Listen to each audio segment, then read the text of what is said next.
The first time I saw my own face on the news, they had blurred everyone else's except mine. Under my photo, in clean white letters, it said, "Suspect questioned after neighborhood theft." They did not mention that I had been the one who called the police, that my fingerprints were on the jewelry box because I had picked it up off the sidewalk, or that the woman crying in the interview had hugged me 3 days earlier and called me one of the good ones. But everyone in Maple Ridge saw the broadcast before breakfast, and by 9 that morning, my key card to the school no longer worked. But it had started so quietly that I almost missed the sound of my life cracking. I had lived in Maple Ridge for 5 years, long enough to know which porch lights flickered, which dogs barked at bicycles, and which neighbors waved only when someone else was watching. It was a town that liked its lawns trimmed, its mailboxes painted, and its problems hidden behind white curtains. I taught English at the middle school, rented a small blue house on Willow Lane, and drank my coffee every morning from a chipped yellow mug my mother had given me when I got the job. "You'll need something bright," she had said, wrapping it in newspaper at my kitchen table. "Some places try to dim you." I had laughed then. I had been 28, hopeful, exhausted from moving boxes, and convinced that being kind, professional, and useful would protect me from almost anything. I thought if I remembered every student's name, stayed late to help with essays, volunteered for the book fair, and smiled at the neighbors even when their eyes paused too long on my skin, I could make myself impossible to misunderstand. My mother knew better, but she let me learn. My mornings were simple. The coffee maker coughed and hissed on the counter while I packed folders into my canvas bag. The yellow mug warmed my palms. Outside, sprinklers ticked over perfect grass. Across the street, Mrs. Whitaker usually stood in her robe, pretending to water roses while watching the whole block wake up. "Morning, Maya," she would call, sweet as frosting. "Morning, Mrs. Whitaker," I would answer. She always smiled, but never used my last name. Not Ms. Carter, like the other teachers. Not Miss Carter, like my students. Just Maya, as if my first name kept me safely smaller. At school, things felt different. My classroom smelled of dry erase markers, old paperbacks, and peppermint gum students swore they were not chewing. I kept a shelf of worn novels near the window, a bowl of pencils by the door, and a poster above my desk that said, in bold blue letters, "Words can build doors." My students teased me for it. "Ms. Carter," Noah once said, leaning back in his chair, "that poster sounds like something from a cereal box." "Good," I told him. "Then maybe you'll remember it." They did. They remembered everything, even the things I wished they did not have to notice. They noticed when parents looked past me at open house. They noticed when a substitute assumed I was the aide. They noticed when Mr. Parker from math interrupted me in staff meetings and then repeated my suggestion 10 minutes later to applause. At first, I told myself it was nothing. A mistake here, a tone there, a little coldness from people who were cold to everyone. That was how Maple Ridge worked on you. It made every insult just small enough to doubt. My closest friend at school was Emily Barnes, the art teacher. She wore paint-stained cardigans, laughed too loudly, and had a talent for turning every staff potluck into a minor emergency. "Maya, tell me honestly," she said one Friday, holding up a tray covered in foil. "Do these brownies look homemade, or like I panicked in a grocery store parking lot?" I lifted the foil and studied the perfectly square brownies with powdered sugar sprinkled in nervous clumps. "They look like you panicked at home," I said. She gasped, pressing a hand to her chest. "Cruel. Accurate, but cruel." Emily was the kind of friend who walked into my classroom without knocking, stole sticky notes from my desk, and left little sketches on my lesson plans. She had been the first person in town to invite me to dinner. She had been the one who told me, after my first difficult parent meeting, "You belong here. Don't let them make you feel like you're visiting." I held on to that sentence for years. The trouble began with the bracelet. It was a thin gold thing with tiny blue stones, delicate enough to disappear around a wrist. I saw it first at a neighborhood association meeting in the Whitakers' living room. Mrs. Whitaker, whose first name was Helen, but whom nobody called Helen unless they wanted trouble, kept touching it while she spoke about community standards. "We all moved here for safety," she said, looking around at the circle of folding chairs. Safety depends on awareness. Her husband, Frank, nodded beside the fireplace. Their daughter, Lauren, scrolled on her phone with the exhausted boredom of someone who had grown up being told she was special and believed it only on weekends. I sat near the back with my hands folded around a paper cup of lemonade. I had come because Mrs. Whitaker had personally invited me. "You should be involved, Maya," she had said. "It helps people know you." The way she said it made my neck tighten, but I went anyway. That night, the discussion turned to a series of missing packages, someone's vitamins, someone's porch lantern, a box of expensive skin cream that Mrs. Whitaker described 3 times. "I'm not accusing anyone," she said, which meant she was about to. "But we have had new renters lately, delivery drivers, landscaping crews, people passing through." Her eyes slid to me for less than a second. Less than a second was enough. I felt the paper cup soften in my grip. Lemonade seeped over my fingers, sticky and cold. Frank cleared his throat. "Helen just means we should keep our eyes open." "Of course," I said, because I had learned the cost of sounding angry. Lauren glanced up then, and for one brief moment I saw something like embarrassment cross her face. She looked away before I could decide. After the meeting, Mrs. Whitaker touched my arm at the door. "You know we're so glad to have you in the neighborhood," she said. "I'm glad to be here," I replied. Her bracelet flashed under the porch light. Blue stones, thin gold chain, a tiny clasp shaped like a heart. 2 days later, it was gone. The first strange thing happened on a Tuesday morning. I was walking to my car with my coffee, already running late, when Mrs. Whitaker stepped onto her porch. "Maya," she called, "have you seen anyone near our side gate?" I stopped beside my car. "No. Why?" She pulled her robe tighter. "Something of mine is missing." "I'm sorry," I said. "Was it a package?" "No." She watched me too carefully. "Jewelry." The coffee in my yellow mug suddenly smelled burnt. "Oh," I said. "That's awful. Did you file a report?" "Not yet." Her voice stayed soft. "I wanted to ask around first." There it was, the tiny pause after "ask around." The little net dropped between us. "Well, I haven't seen anything," I said. Her smile did not move her eyes. "I'm sure." At school, I told Emily during lunch. She was sitting cross-legged on a counter in the art room, eating yogurt with a plastic fork because she had forgotten spoons again. "She asked if you'd seen anyone near the gate," Emily said. "That's weird." It was how she asked.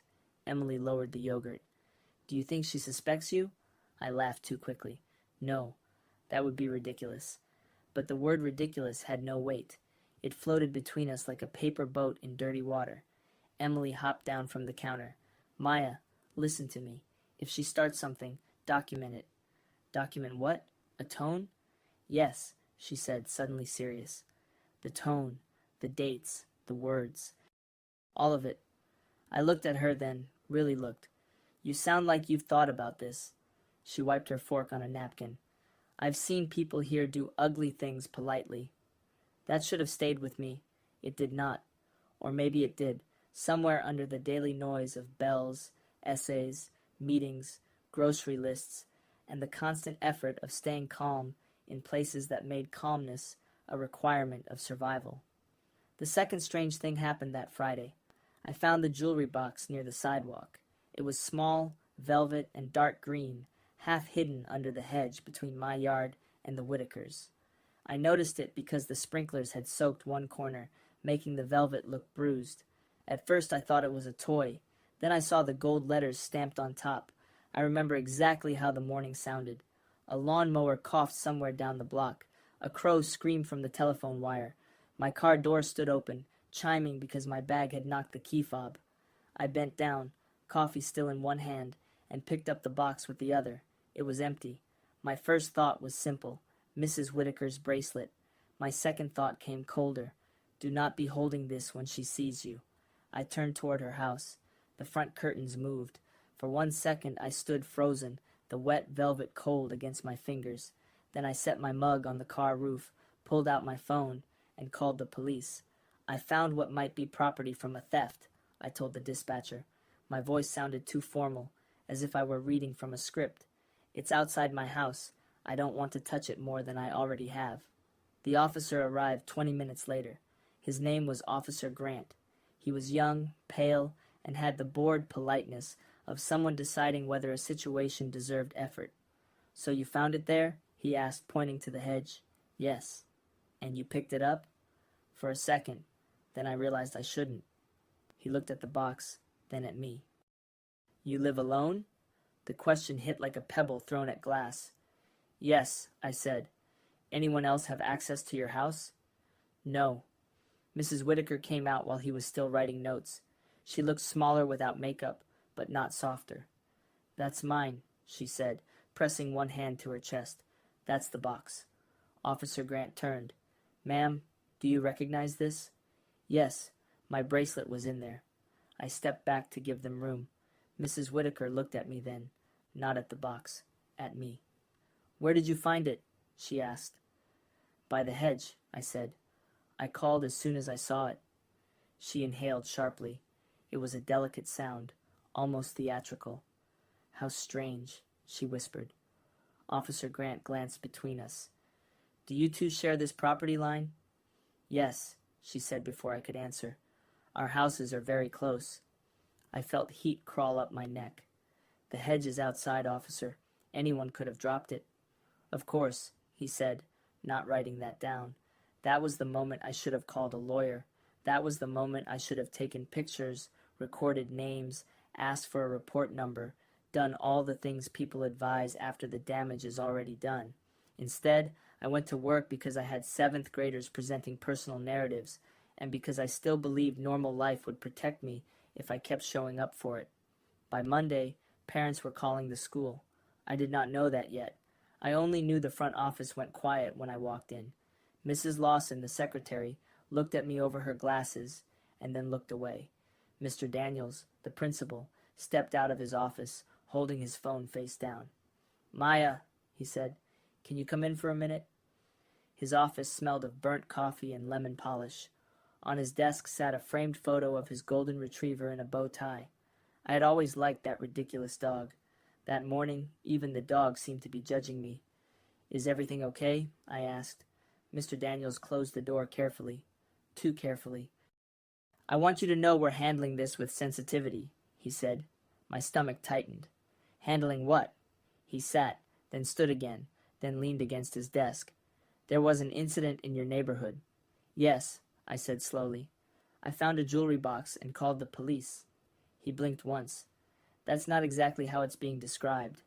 The room tilted a fraction, not enough for anyone else to notice, enough for me to grip the strap of my bag. "How is it being described?" He rubbed his forehead. "A parent saw a social media post.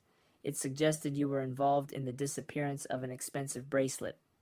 "A social media post," I repeated. "I'm not saying I believe it."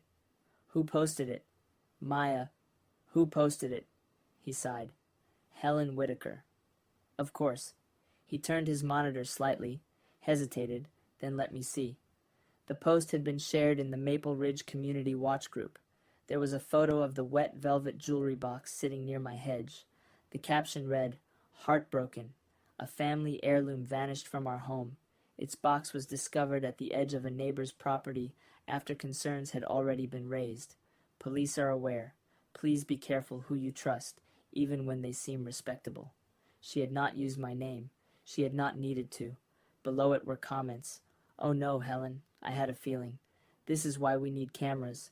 Some people are just raised differently. Was it that teacher?" My vision narrowed around the words "that teacher." I could hear the clock on Mr. Daniels' wall ticking in loud, stupid clicks. "I called the police," I said. "I found the box and called them." "I understand." "No, you don't." My voice came out sharper than I intended. "If you understood, I wouldn't be standing here defending myself against a Facebook post." He flinched. Then his face settled into administrator calm. "I'm asking you to take today off while we let things settle." The strap of my bag cut into my palm. "Am I suspended?" "No." "Am I being investigated by the school?" "No." "Then why am I being sent home?" He looked toward the closed blinds. "Because perception matters." Perception. Such a clean word for a dirty thing. I went back to my classroom to get my things. The hallway smelled of floor wax and cafeteria toast. Students moved around me in clusters, laughing, shoving, living inside the mercy of not knowing yet. At my door, I found Emily waiting. "I heard," she said. I swallowed. "Already?" She looked furious. "Daniels called department heads before first bell, said there was a community concern. I asked him what that meant, and he looked like he'd swallowed a stapler." I tried to laugh, but it broke in my throat. Emily stepped closer. "Maya, listen. This is not your fault. Parents are commenting online. Parents are idiots online. Someone wrote, 'Some people are raised differently.'" Her face changed. The anger became something older, heavier. "Come home with me," she said. "I need to go to the police station." "Then I'm coming." "No," I said too fast. "I need to do this right, calmly." Emily grabbed my hand. "You don't have to be calm to deserve fairness." The sentence nearly undid me. I pulled my hand away gently, because if she kept holding it, I would cry in the hallway, and I refused to give Maple Ridge that image by lunchtime. At the police station, Officer Grant was not there. A woman at the front desk told me the report was pending. When I asked whether I was a suspect, she gave me a look I could not read. "Ma'am, I can't discuss an open matter." I reported it. "I understand. I'm a teacher. People are saying I stole it." She tapped something into her computer. Her nails were painted pale pink. Click, click, click. "You'll be contacted if they need anything." That was all. No reassurance, no copy of the report, no statement that I had done the right thing. Just the thick glass between us, and the little metal tray where people slid documents, IDs, pieces of themselves. When I got home, the yellow mug was still on top of my car. I had driven to school, to the police station, and back with it sitting there in the shallow groove near the roof rack. Somehow it had not fallen. The coffee inside had gone cold and gray, with a dead fly floating on the surface. I stood in my driveway and stared at it. Across the street, Mrs. Whitaker watched from behind her curtains. That night, I did what Emily told me. I documented everything. I took screenshots until my thumb cramped. Comments, shares, names. A post from Lauren Whitaker that said, "My mom is devastated. I can't say much, but you never know who people really are." A reply from a school parent, "Isn't this the same woman teaching our kids about justice?" Justice. I laughed then, not because it was funny, but because the sound had nowhere else to go. At 11:43 p.m., an email arrived from Mr. Daniels. Subject, temporary administrative leave. The words blurred for a moment. I blinked until they sharpened. "Dear Ms. Carter," it began, suddenly formal after 5 years of Maya in the hallways. "Given the ongoing concern among families and pending clarification from local authorities, we believe it is in the best interest of the school community for you to remain away from campus for the remainder of the week. This is not disciplinary. Not disciplinary, just humiliating, just public, just unpaid after 3 days if the district decided community disruption required review." I sat at the kitchen table with my laptop glowing blue in the dark. The refrigerator hummed. Somewhere in the wall, pipes clicked softly. My yellow mug sat beside me, washed clean, the chipped rim facing my thumb. My mother called at midnight. "I felt something," she said when I answered. "Tell me." I did, not all at once. At first I tried to make it sound manageable, a misunderstanding, a difficult neighbor, a school being cautious. But my mother had raised me through enough careful rooms to hear what I was not saying. "Maya," she said quietly, "did they make you stand there and prove you're harmless?" My throat closed. "Yes," I whispered. She was silent for a while, not empty silence, working silence, the kind she used when folding hospital sheets during double shifts, when counting bills, when deciding whether to cry later or never. "Then you listen to me," she said. "You are not going to beg people to see your humanity. You are going to protect yourself." I didn't do anything. I know that, baby. I called the police. I know. They're acting like I touched something dirty because I am dirty. My mother exhaled, and I heard the anger under it. Write everything down. Save everything twice. And tomorrow, call a lawyer. I can't afford a lawyer. You can't afford not to. After we hung up, I did not sleep. I sat in the kitchen until dawn, scrolling through comments that multiplied like mold. By morning, someone had posted a photo of me from the school website. My smile looked bright and unaware. Under it, a man named Greg Miller wrote, "DEI hires, finally showing their true colors." True colors. My hands began to shake so hard, the phone slipped from my fingers and struck the tile. The sound cracked through the kitchen like a shot. I pressed both palms flat against the table and stared at the wood grain until the lines stopped moving. That was the first time fear became something physical in my house. Not a thought, not a feeling. A body beside me, breathing against my neck. The lawyer's name was Grace Hill. Emily found her through a cousin who worked in civil rights law. Grace's office was above a bakery downtown, and the stairwell smelled of cinnamon, dust, and old carpet. I remember thinking it was strange that my life could be falling apart while someone below us was glazing pastries. Grace was in her 50s, with silver hair cut at her jaw and eyes that missed nothing. She let me talk for 40 minutes without interrupting. I showed her screenshots, the email from Daniels, photos of the hedge, the police station's refusal to give me a report. When I finished, she leaned back. "Do not speak to Helen Whitaker alone," she said. "I wasn't planning to. Do not post online. I haven't. Do not meet with the school without representation." My stomach tightened. Representation sounds serious. It is serious. Grace tapped the printed screenshots. This is defamation, possibly employment discrimination if the school acted on racially loaded community pressure, and maybe more depending on what the police did with that report. I looked at the stack of papers. My life had become exhibits. "She didn't say my name," I said. "She identified you clearly enough for people to know. That matters." Grace slid one page forward. It showed the comment asking if it was that teacher. "And this? This helps." I swallowed. "What if the bracelet is never found?" "Then we focus on what we can prove." Her voice softened slightly. "But I want you to think carefully.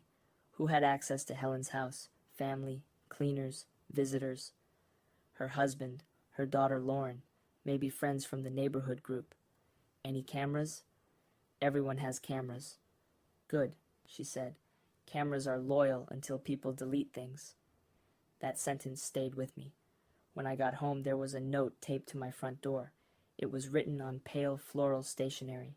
"Maya, I know this is uncomfortable. If you return what was taken, I can ask people to show mercy. I don't want your career ruined. We all make mistakes. Helen." For a moment, I could not move. The paper fluttered slightly in the warm air from the porch light. Her handwriting was neat, rounded, almost girlish. Mercy. The word hit harder than accusation. It meant she had already built the story. She was not asking whether I had done it. She was offering to forgive what she had decided I was. I took a picture before touching it. Then I peeled it off the door with 2 fingers and sealed it in a plastic freezer bag because Grace had told me to preserve everything. Across the street, a curtain shifted. I lifted my head and looked straight at the Whitaker house. For the first time since I moved to Willow Lane, I did not smile. The next morning, the first twist came from the last person I expected. Lauren Whitaker knocked on my back door at 7:15 a.m. I opened it with the chain still on. She stood on the steps in leggings, an oversized college sweatshirt, and sunglasses too large for her face. Her blonde hair was twisted into a messy knot, but not the kind people did for style, the kind done by hands that had been shaking. "Can I talk to you?" she asked. I stared at her through the gap. "No. Please. You posted about me." "I know." Her mouth trembled. "I deleted it." "After how many people saw it?" She looked down. "I'm sorry." The apology landed nowhere. It had no place to sit. "What do you want, Lauren?" She glanced toward her house. "My mom doesn't know I'm here." "Then go home." "She's lying," Lauren said. The morning went silent. Even the birds seemed to pause. I did not open the door. "About what?" Lauren removed her sunglasses. Her eyes were swollen red. "The bracelet," she whispered. "It wasn't stolen from the house." My fingers tightened around the doorframe. "What does that mean?" She looked behind her again. "Can I come in? Please. If she sees me, she'll..." "She'll what?" Lauren pressed her lips together. "She'll make it worse." Against every instinct, I closed the door, removed the chain, and opened it. She stepped inside quickly, bringing with her the sharp scent of expensive perfume and panic. We sat at my kitchen table. The yellow mug was between us, empty. Lauren stared at it as if it might help her speak. The bracelet was already missing before the neighborhood meeting, she said. My skin prickled. The meeting where she wore it? Lauren shook her head. She wasn't wearing the real one. It was a copy. A copy. She has duplicates made of some pieces. For travel. For events. She says people can't tell. Lauren rubbed her wrist. The real bracelet belonged to my grandmother. Mom wanted to sell it. Why? Money. She gave a bitter little laugh. You'd think we had plenty, right? The house, the parties, the perfect yard. But Dad's business is drowning. Mom has been borrowing against everything. The refrigerator hummed loudly in the pause. And the bracelet? I asked. She gave it to a buyer 2 weeks ago. I heard them arguing. Dad said she couldn't sell family pieces without telling him. She said family pieces don't pay tax liens. Tax liens. The phrase opened a new door. Why blame me? Lauren looked at me then, and shame moved across her face like a shadow. Because she needed insurance money, sympathy, and a distraction, and because... She stopped. Say it. Her jaw tightened. Because people would believe it, she whispered. There it was. The rotten center. My mouth filled with a metallic taste. I stood too quickly, and the chair scraped the floor. Get out. Maya, get out before I say something I can't take back. Lauren began crying, quietly at first, then with both hands over her mouth. I have proof, she said. I froze. She reached into her sweatshirt pocket and pulled out a folded receipt. Not a receipt exactly. A consignment agreement from a jewelry broker in Hartford. The item description matched the bracelet. Gold chain, blue sapphires, heart clasp. Date, 11 days before Helen claimed it vanished. My hands went cold. Why are you giving me this? Because she's going too far. She already went too far. I know. Lauren's voice cracked. I know, and I'm sorry, but there's more. Of course there was. Betrayal never arrived alone. It brought relatives. Lauren swallowed. The jewelry box near your hedge? She put it there. The room narrowed to the paper in my hand. Did you see her? No, but I heard her tell Dad, it has to be found near Maya's side or none of this works. I thought she was just angry. Then the next morning... Lauren looked toward my window. The box was there. I sat down slowly. My knees had gone weak, not dramatically, not beautifully, just suddenly unreliable. Will you tell the police? Lauren looked away. The answer was in the silence. I laughed once, sharp and empty. You came here to give me a paper, but not your name. My mom will destroy me. She's destroying me. I know. No, I said, leaning forward. You don't. You get to go home and be her daughter. I have to go outside and be the story she made up. Lauren flinched as if I had slapped her. I'll think about it, she said. Think fast. My school thinks I'm a thief. She wiped her face and stood. At the door, she turned back. My mom keeps files, she said, on everyone. Neighborhood people, school board people, donors. She says information is how women survive men. And how does she survive women like me? Lauren looked at the floor. She makes sure they're alone. After she left, I called Grace. For the first time since the broadcast of my nightmare began, Grace sounded pleased. Scan it. Photograph it. Put it somewhere safe. Do not let Lauren be the only source. How do I prove Helen planted the box? We look for cameras. Everyone's suddenly going to have technical issues. Maybe, Grace said, but people forget doorbells see sideways. The second twist arrived from Mr. Alvarez next door. He was 72, widowed, and grew tomatoes in white buckets along his driveway. We had exchanged vegetables, holiday cards, and the kind of neighborly small talk that respects loneliness without naming it. I had not thought to ask him about cameras because his house looked stubbornly analog. No smart doorbell, no security signs, no glowing devices watching from eaves. But that afternoon, he knocked, holding a USB drive between thumb and forefinger. I don't like trouble, he said before I could greet him. I know. I don't like gossip either. I know that too. He glanced toward the Whitaker house, then back at me. My grandson put cameras up after someone stole my mower battery. I told him it was too much. Turns out maybe not. I stepped aside. Mr. Alvarez? He lifted the USB slightly. It shows someone near your hedge at 2:18 in the morning. The air left my lungs. Who? He shook his head. You should see. My laptop took too long to load. Every second stretched. Mr. Alvarez sat beside me at the kitchen table, smelling faintly of tomato leaves and aftershave. When the video opened, the image was grainy black and white. My yard, the hedge, the street washed in ghostly light. A figure crossed from the Whitaker side. Not Helen, Frank Whitaker. He wore a dark jacket and slippers. In one hand, he held something small. He bent near the hedge, placed it carefully, looked around, and hurried back across the lawn.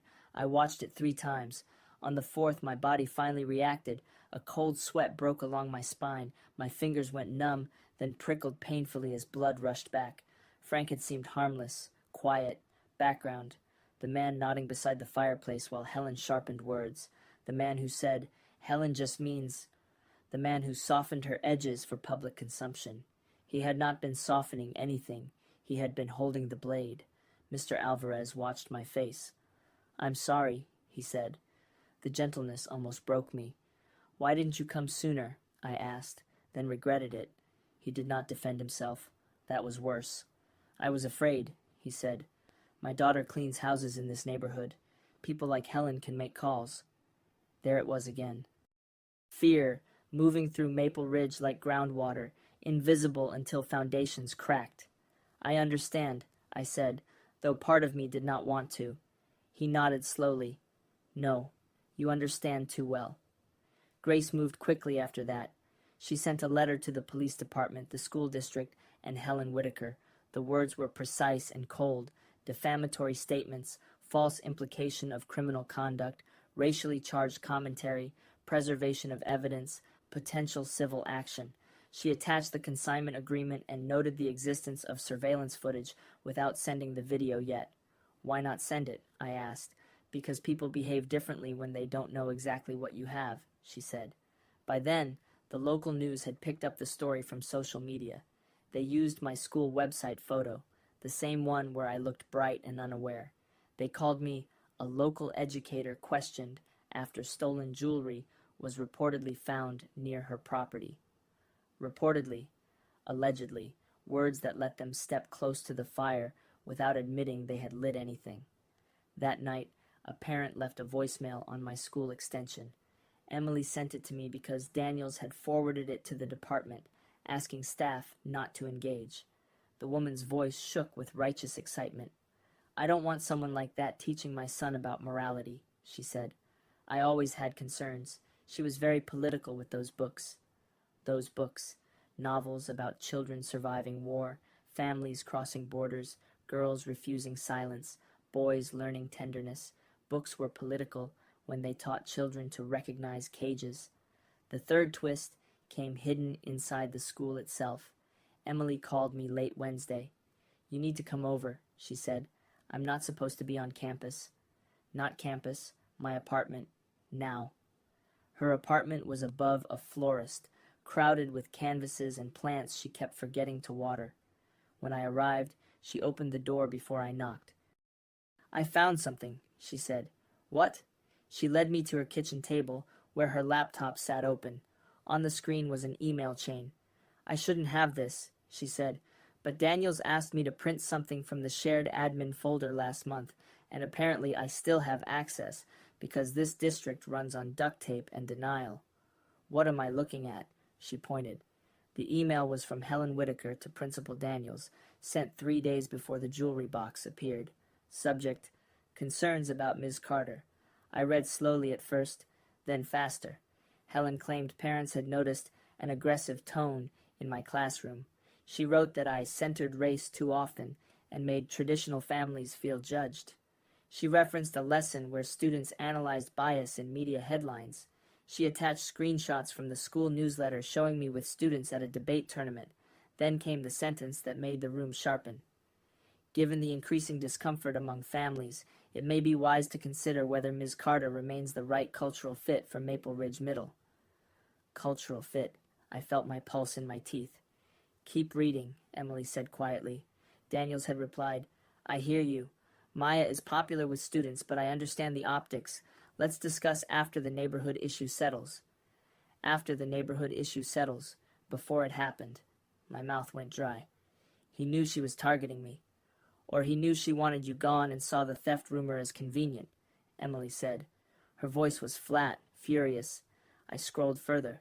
There were more emails. Helen recommending a more balanced curriculum. Helen suggesting a parent advisory committee. Helen offering to host a fundraiser if the school returned to community values. Daniels replying with gratitude. Daniels promising to be mindful. The betrayal layered itself neatly. Helen had not simply accused me because the bracelet was convenient. She had been building a case. The bracelet was the match, not the fire. Emily stood across from me, arms wrapped around herself. I should have seen it, she whispered. I looked up. What? She asked me questions about you. When? At the winter gala. She asked whether you talked about race with students, whether you seemed angry, whether you ever complained about parents. Emily's face crumpled. I thought she was just being nosy. I said you were one of the best teachers in the building. I said the kids trusted you. That's not wrong. No, but I also said... She pressed her palms to her eyes. I said you were tired of being second-guessed. I said you deserved support. She smiled like she cared. The silence that followed was not between enemies. That almost made it harder. It was the silence of someone realizing kindness had been harvested and sharpened. Emily, I said, you didn't betray me. I gave her language. She would have found language. But I didn't warn you. I thought of all the times I had not warned myself, all the little moments I wrapped in reason, because naming them would cost too much. Then warn me now, I said. She turned the laptop toward me. Download everything. The next morning Daniels called. His voice had changed. It had acquired syrup. Maya, he said, I'm hoping we can sit down and resolve this in a way that protects everyone. Everyone. Another clean word. Grace Hill will be present, I said. A pause. Of course, though I'm not sure attorneys are necessary. They are. I want to be clear, he said, and I could hear him choosing each word with sweating hands. The school has always valued you. Is that why you discussed my cultural fit with Helen Whitaker before any police report existed? Silence. There are silences that deny and silences that confess. This one stood naked in the room. Maya, he said finally, emails can lack context. So can mugshots, but people still believe them. He inhaled sharply. We'll schedule through Ms. Hill, I said, and hung up. My hands were steady. That frightened me more than shaking had. The first real confrontation happened that evening in my driveway. Helen came over at sunset, dressed in cream linen, pearls at her ears, tragedy arranged on her face. Frank followed a few steps behind, shoulders hunched. I had just returned from Grace's office and was taking groceries from the trunk when Helen crossed the street like a queen visiting a troubled province. Maya, she called, we need to talk. I set a grocery bag on the ground. Inside, a jar rolled and clinked against a can. My lawyer told me not to speak with you. Her mouth tightened, but she recovered quickly. Oh, surely we don't need to make this uglier. It's already ugly.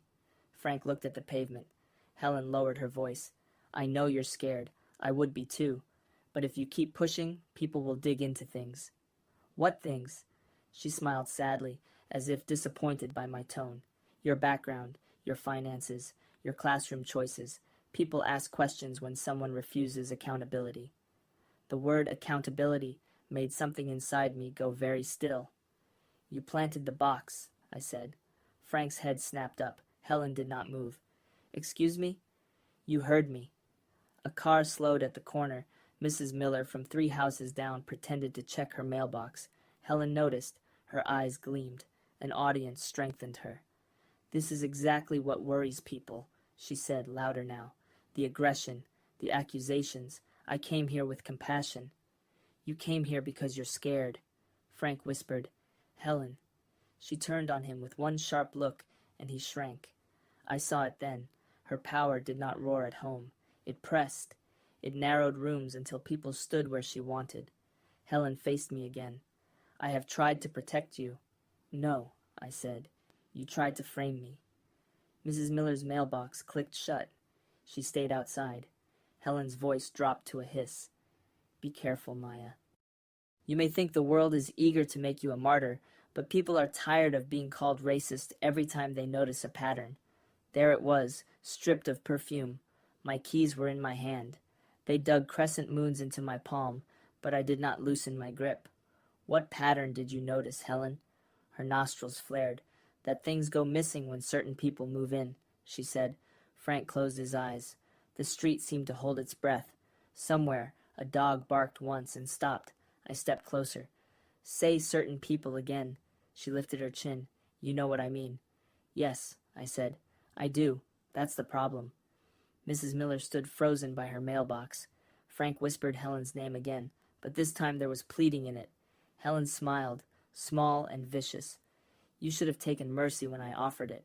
I picked up my groceries. And you should have checked the cameras before you sent your husband outside at 2:18 in the morning. Frank went gray. Helen's smile vanished. For the first time since I had known her, she had no immediate sentence ready, no soft lie, no polished concern, just her face, emptied of performance. I walked past her to my porch. Behind me, Frank said, barely audible, Helen, what did she mean? I closed my door before she could answer.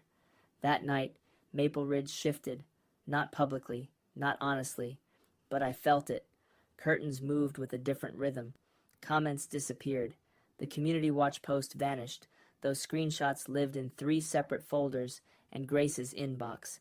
Helen did not wave the next morning. Frank's car left before dawn. Then came the false hope. Officer Grant called and asked me to come to the station. Grace came with me. We sat in a small interview room with a metal table, 2 chairs on one side, one on the other. The air smelled of disinfectant and old coffee. A recorder sat between us like a sleeping insect. Grant looked less bored now. We've reviewed additional information, he said. Grace folded her hands. What information? Evidence suggesting the reported theft may not have occurred as initially described. I stared at him. My whole body leaned toward relief before my mind allowed it. So I'm cleared? I asked. He glanced at Grace.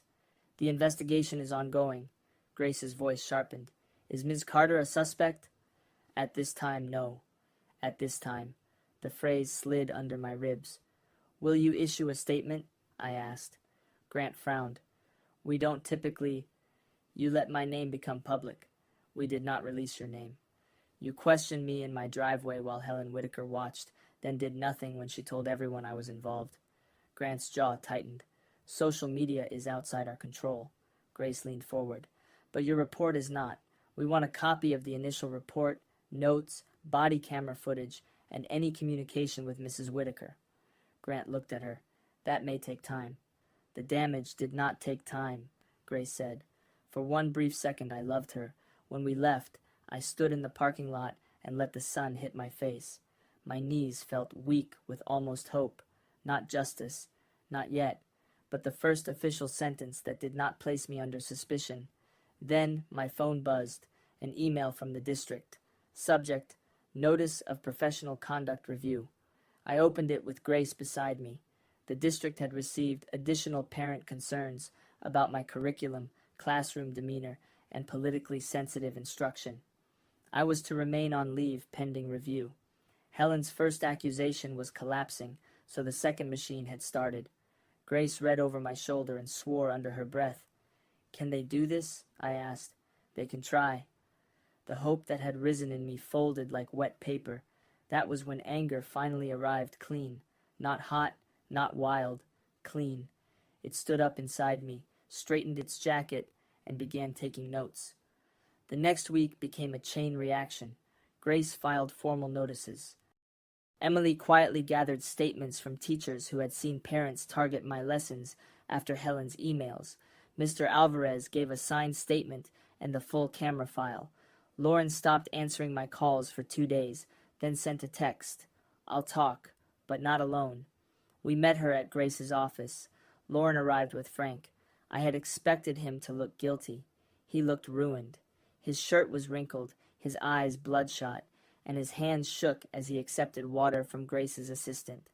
Helen had always seemed like the dangerous one, because she spoke. Frank was dangerous because he had obeyed. "I put the box there," he said before anyone asked.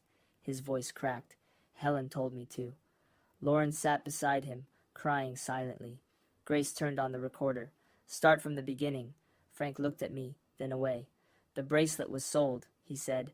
"Helen arranged it through a broker. I didn't agree, but we needed money. Then the insurance appraiser asked for documentation, and Helen realized a theft claim would cover more if the piece was reported stolen at full value." "Why Miss Carter?" Grace asked. Frank swallowed. "My wife had been upset about Maya for months." "Upset how?" "She said Maya made the neighborhood uncomfortable, that she was arrogant, that people like her come into places like ours and start judging everyone. People like her, places like ours." I felt the old metallic taste, but beneath it, the new cold steadiness remained. Frank continued. "Helen said nobody would question it if the box was found near Maya's property. She said Maya lived alone, had no family here, and people already wondered about her." Grace's pen stopped. "Wondered what?" Frank covered his face with one hand. "I'm sorry." "Say it," I said. He looked at me then. "Wondered whether you belonged." The room went quiet. Lauren made a small sound like something tearing. Grace asked, "Did Principal Daniels know Mrs. Whitaker intended to accuse Miss Carter?" Frank hesitated. Lauren answered. "Yes." My head turned. Lauren wiped her face. "Mom called him the night before Dad planted the box. I heard part of it. She said, 'Once this becomes public, you'll have your reason.'" The air left the room. Grace leaned forward. "Your reason for what?" "For removing Maya," Lauren whispered. Frank stared at his daughter. "Lauren." "No," she said, voice shaking but louder now. "No, Dad. We're done doing this." She reached into her bag and pulled out her phone. "I recorded Mom after the news story aired," she said. "She was bragging to Aunt Carol." Grace connected the phone to a speaker. Helen's voice filled the room, bright and cruel. "People believe what confirms their instincts," she said on the recording. "That's not my fault. I simply gave them a picture."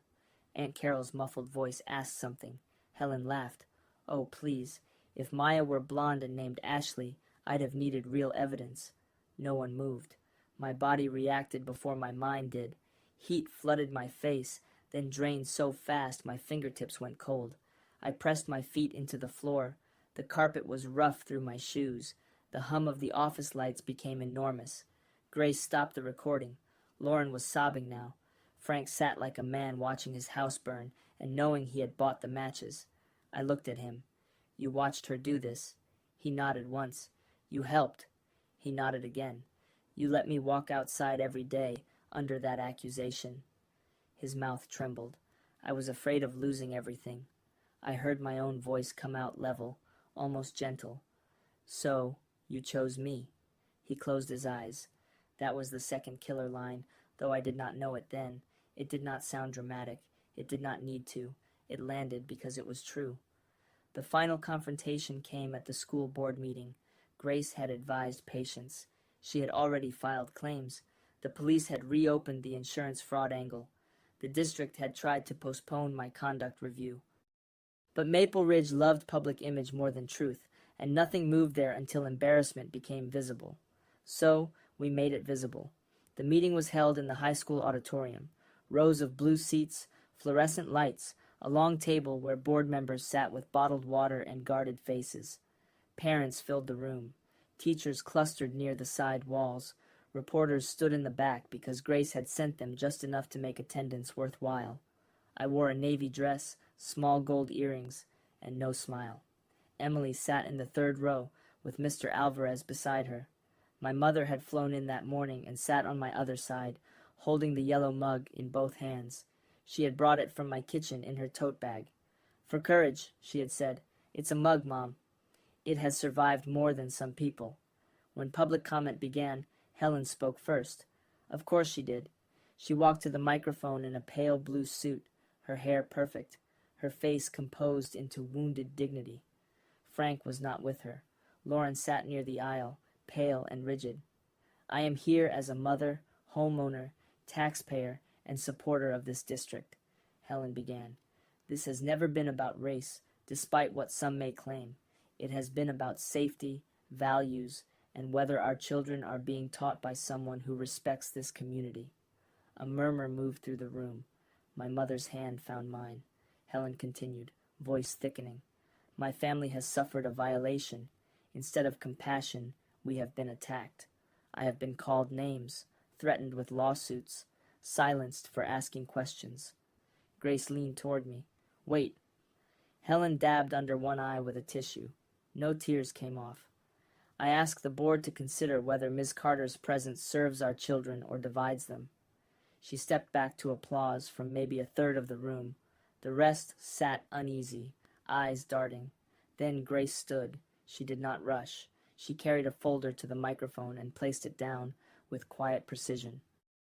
My name is Grace Hill, counsel for Maya Carter, she said.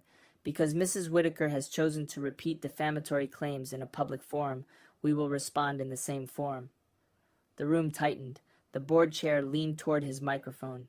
Ms. Hill, personnel matters. This is not a personnel matter, Grace said.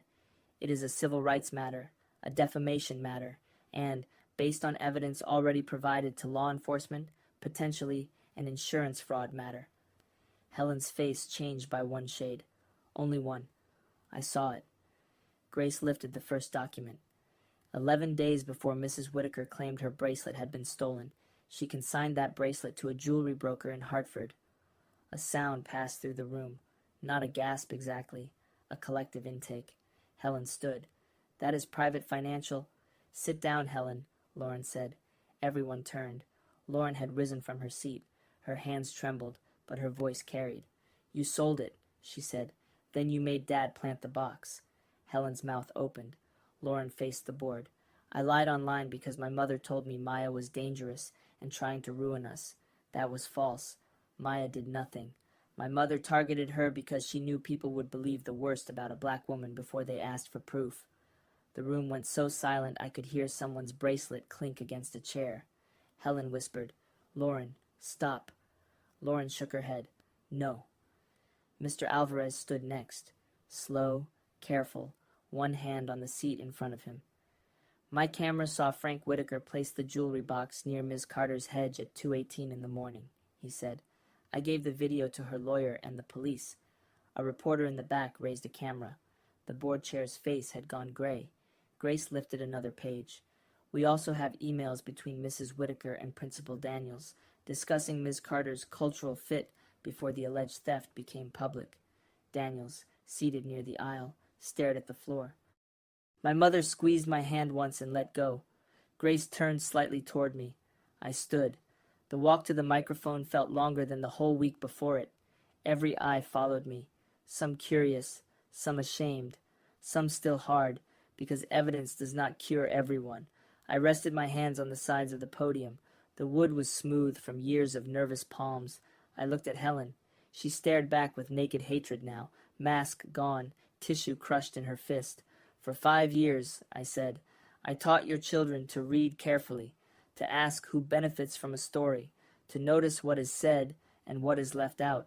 I did not know I was preparing them to understand what would happen to me. No one moved. I found a jewelry box and called the police. That should have been the whole story. But Mrs. Whitaker knew something about this town. She knew some people here would not need my name if they had my face. She knew suspicion would stick to my skin before truth had time to speak. A woman in the second row lowered her head. I continued, my voice steady. I lost my classroom before anyone proved I had done anything. I lost parents' trust because a rumor sounded familiar to them. I watched people who knew me choose comfort over courage, and I am done making myself smaller so other people can feel innocent. Helen's lips parted, but no sound came. I turned to the board. You will restore my position publicly. You will remove any review based on these manufactured claims. You will investigate Principal Daniels' role, and you will apologize to my students for teaching them that fairness depends on whose panic is loudest. The board chair swallowed. Ms. Carter, we will need to— No, I said. The word cracked through the auditorium. I looked back at Helen one last time. You tried to make my face your evidence. Now your own words are mine. Grace pressed play. Helen's recorded voice filled the auditorium. If Maya were blonde and named Ashley, I'd have needed real evidence. The silence after it was enormous. It had weight. It sat on shoulders, pressed hands into laps, drained color from faces. Helen looked around, searching for rescue, but the room had shifted away from her. Not nobly, not completely, but enough. My mother stood in the third row, yellow mug in hand. Emily was crying openly. Mr. Alvarez looked at the floor, then up at me, and nodded once. Helen backed away from the aisle as if the room itself had become hostile. A reporter called her name. She did not answer. Lauren sat down and covered her face. I stepped away from the microphone. The next weeks were not clean. Justice rarely arrives washed and folded. Helen was charged with insurance fraud and filing a false report. Frank cooperated and still lost his business partnership when the story spread. Principal Daniels resigned to spend more time with family, which meant the district had paid him to leave quietly until Grace made sure the settlement statement did not stay quiet. The school board issued a public apology so stiff it could have stood upright by itself, but it included the words racial bias, wrongful administrative leave, and Ms. Carter acted responsibly. Those words mattered, not because they healed everything, because they entered the record. I returned to school in October. The first day back, I stood outside my classroom door for nearly a minute before going in. Someone had cleaned the room, but it still smelled like paperbacks and dry erase markers. My poster was still above the desk. Words can build doors. On my desk sat a stack of cards from students. Some were messy, some careful, some covered in drawings. Noah's was on top. Ms. Carter, we knew you didn't steal anything. Also, the substitute was bad at metaphors. Please never leave again. I laughed so hard I cried. Emily found me there. You okay? She asked from the doorway. No, I said, wiping my face. But I'm here. She came in and put a new pack of sticky notes on my desk, bright yellow. For theft prevention, she said. Since I keep stealing yours. I smiled. Bold joke. Too soon? Almost. She leaned against the desk. I'm sorry. You've said that. I'll probably say it again. I'll probably let you. That was friendship after damage. Not untouched. Not simple. But present. My mother stayed for 2 more weeks. She cooked too much, rearranged my pantry, and glared at anyone who slowed near the house. One morning, she stood at my kitchen sink, washing the yellow mug. You're quieter, she said. I'm tired. No, she said. Quiet or different. I watched her dry the mug with a towel. I think I used to explain myself before anyone accused me, I said. Now I wait. She nodded. Good. Is it? Sometimes peace sounds like not auditioning. 6 months later, Maple Ridge looked the same from the outside. Lawns trimmed, mailboxes painted, curtains white, but I no longer mistook clean sidewalks for clean hearts. Helen sold the house after the charges. Not immediately. First, she tried to host one more neighborhood gathering, calling it a healing conversation. 3 people came, and one was selling pest control. Then Lauren moved out. Frank filed for separation. The insurance company sued. The broker testified. The bracelet, the real one, was recovered from a private buyer who had no idea he had purchased the centerpiece of a suburban morality play. Helen's final post, before deleting her account, said she had been misunderstood by a culture eager to punish strong women. Nobody commented for 17 minutes. Then Emily, who had never once posted during the entire scandal, wrote, No, Helen, you were understood. I printed that. Not because it was mature, because it was satisfying. I did not stay in the blue house on Willow Lane forever. For a while I thought leaving would mean she had won, but Grace said something that changed my mind. Choosing yourself is not surrender, she told me. Sometimes it's the verdict. So I bought a small townhouse 15 minutes away, closer to the school, with a porch just wide enough for 2 chairs and a row of herbs. Mr. Alvarez helped me move the tomato buckets he insisted I take. Emily painted a tiny yellow door on a canvas and hung it in my kitchen. My mother mailed me a new coffee maker with a note that said, For mornings that belong to you. On the first morning in the townhouse, I unpacked the yellow mug last. The chip was still there on the rim. For years I had turned it toward my thumb without thinking, fitting myself around the broken place. That morning I set it on the counter and looked at it in the pale light through the blinds. A mug could survive being dropped. A reputation could survive being stained. A woman could survive being turned into a story and still take back the pen. My phone buzzed while the coffee brewed. It was Lauren.